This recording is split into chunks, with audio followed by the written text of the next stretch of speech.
أعوذ بالله من الشيطان الرجيم بسم الله الرحمن الرحيم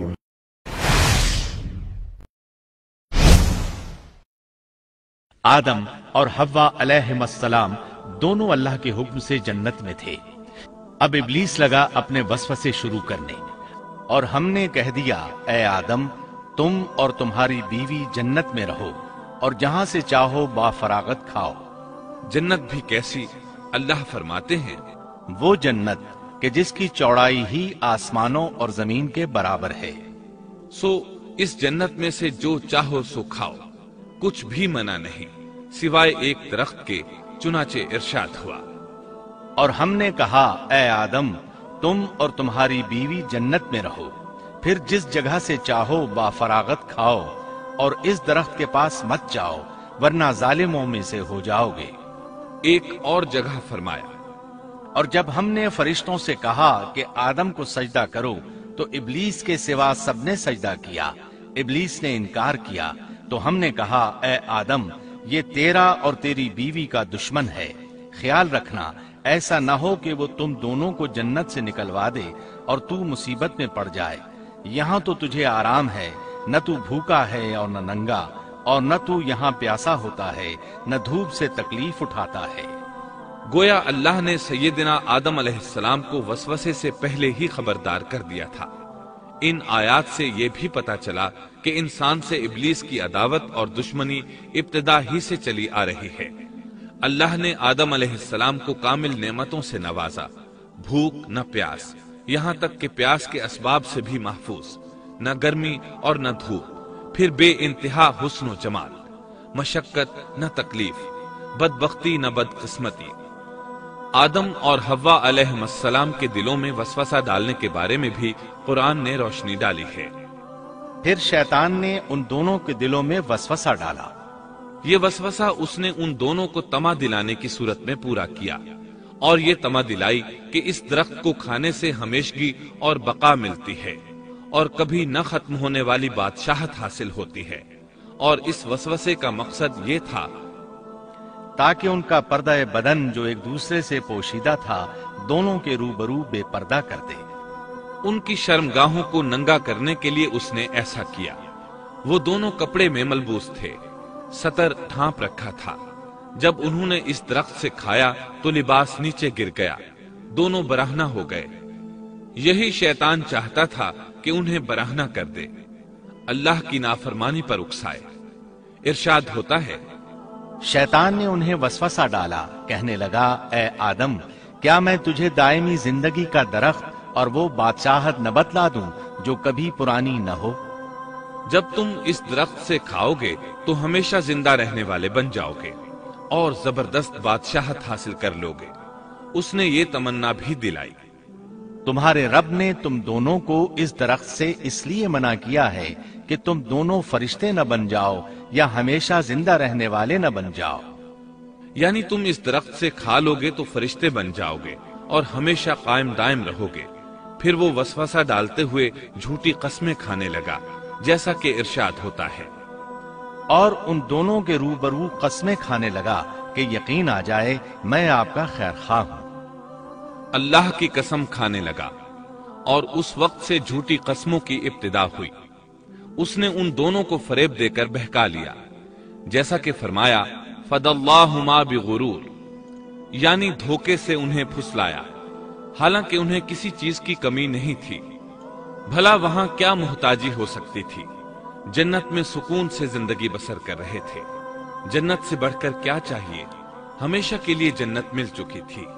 اللہ تعالیٰ فرماتے ہیں ان دونوں نے جب درخت کو چکھا دونوں کا پردہ بدن ایک دوسرے کے روبرو کھل گیا، دونوں اپنے بدنوں پر درختوں کے پتے جوڑ جوڑ کر رکھنے لگے۔ کپڑے اترنے پر دونوں کو حیا آئی، اس لیے کہ انسان کی فطرت میں برہنہ ہونے کی ناپسندیدگی شامل ہے۔ برہنہ ہو گئے تو کوئی لباس نہیں تھا، اس لیے درختوں کے پتے جوڑ کر جسم ڈھانپنے لگے۔ حدیث میں آیا ہے آدم بھاگنے لگے تو اللہ نے پکارا آدم مجھ سے بھاگتے ہو؟ آدم بولے اللہ میں شرم کی بنا پر بھاگ رہا ہوں، اور اس وجہ سے کہ تیرے سامنے برہنہ کیسے رہوں۔ پھر یہ کہ نافرمانی کا ارتکاب بھی کر چکا ہوں۔ یہاں ایک سوال پیدا ہوتا ہے، دونوں میں سے پہلے کھانے والا کون تھا؟ اس بارے میں راجح قول یہ ہے کہ وہ حوا علیہ السلام تھی۔ انہی نے آدم علیہ السلام کو طمع دلاتے ہوئے اس غلطی پر آمادہ کیا تھا، جیسا کہ بخاری شریف میں نبی اکرم صلی اللہ علیہ وسلم نے فرمایا، اگر حوا نہ ہوتی تو کوئی عورت اپنے خاوند سے خیانت نہ کرتی۔ حوا علیہ السلام نے انہیں غلطی میں مبتلا کیا تھا۔ اگر حوا علیہ السلام نہ ہوتی تو آدم بھی خیانت میں مبتلا نہ ہوتے اور نہ معصیت میں مبتلا ہوتے۔ تب اللہ نے انہیں پکارا، کیا میں نے تم دونوں کو اس درخت سے نہیں روکا تھا؟ اور کیا یہ نہیں کہا تھا کہ شیطان تمہارا کھلا دشمن ہے؟ اب توجہ طلب بات یہ ہے کہ اس موقع پر دونوں نے کیا طرز عمل اختیار کیا؟ کیا وہ دونوں اپنی معصیت پر بضد رہے اور تکبر کرنے لگے، جیسا کہ ابلیس نے سجدہ کرنے سے انکار کیا تھا اور پھر لگا تھا اپنی معصیت پر اصرار کرنے؟ یا ان دونوں نے توبہ کر لی؟ جی ہاں، دونوں نے توبہ کر لی، جیسا کہ قرآن مجید میں آتا ہے، دونوں نے کہا، اے ہمارے رب، ہم نے اپنا بڑا نقصان کیا، اور اگر تو ہماری مغفرت نہ کرے گا اور ہم پر رحم نہ کرے گا تو واقعی ہم خسارہ پانے والوں میں سے ہو جائیں گے۔ اس قصے میں ایک سوال یہ ذہن میں پیدا ہوتا ہے کہ جب سیدنا آدم علیہ السلام کو ابلیس نے سجدہ نہ کیا تو اللہ تعالیٰ نے اسے مردود بنا کر جنت سے نکال دیا، پھر وہ سیدنا آدم علیہ السلام کو اس درخت کے قریب کس طرح لے گیا جبکہ وہ جنت سے باہر ہو چکا تھا؟ قرآن کریم میں اس بارے میں یہ الفاظ آئے ہیں، پھر شیطان نے ان کے دلوں میں وسوسہ ڈالا۔ یہ وسوسہ اس نے کیسے ڈالا جبکہ وہ جنت سے نکالا جا چکا تھا؟ مفسرین نے اس کے جواب میں لکھا ہے کہ اس نے جنت سے باہر رہ کر یہ وسوسہ ڈالا تھا۔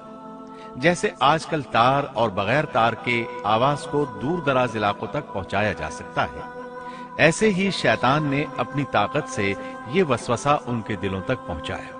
اللہ کا حکم ہوا، جنت سے اتر جاؤ۔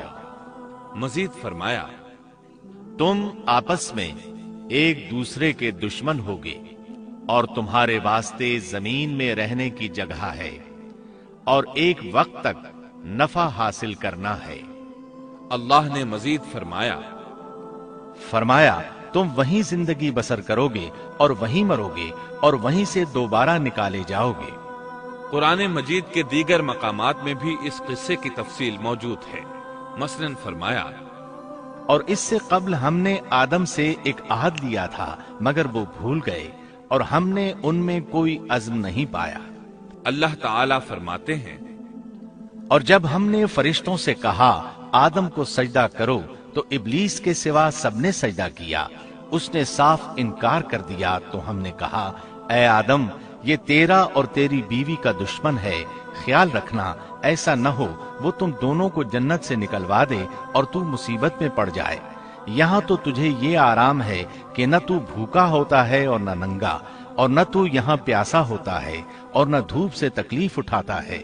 لیکن شیطان نے اسے وسوسے میں ڈال دیا، کہنے لگا، میں آپ کو دائمی زندگی کے درخت اور وہ بادشاہت بتلاؤں جو کبھی پرانی نہ ہو۔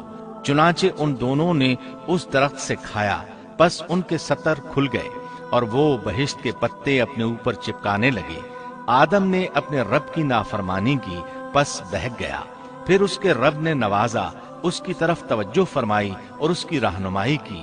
حکم ہوا، تم دونوں یہاں سے اتر جاؤ، تم آپس میں ایک دوسرے کے دشمن ہو۔ اب تمہارے پاس جب کبھی میری طرف سے ہدایت پہنچے تو جو میری ہدایت کی پیروی کرے نہ تو وہ بہکے گا نہ تکلیف میں پڑے گا، ہاں جو میری یاد سے روگردانی کرے گا اس کی زندگی تنگی میں رہے گی، اور بروز قیامت ہم اسے اندھا کر کے اٹھائیں گے۔ آدم علیہ السلام زمین پر اترے اور اپنے رب سے توبہ کے کلمات سیکھ لیے۔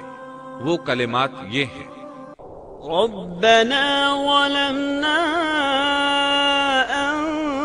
انفسنا وان لم تغفر لنا وترحمنا لنكونن من الخاسرین۔ اے ہمارے رب، ہم نے اپنا نقصان کیا اور اگر تو نے ہم پر مغفرت و رحمت نہ فرمائی تو ہم خسارہ اٹھانے والوں میں سے ہو جائیں گے۔ آدم علیہ السلام زمین پر اترے اور ان کے ساتھ حوا علیہ السلام بھی اتری اور ان کے ساتھ ہی ابلیس کو بھی اتارا گیا۔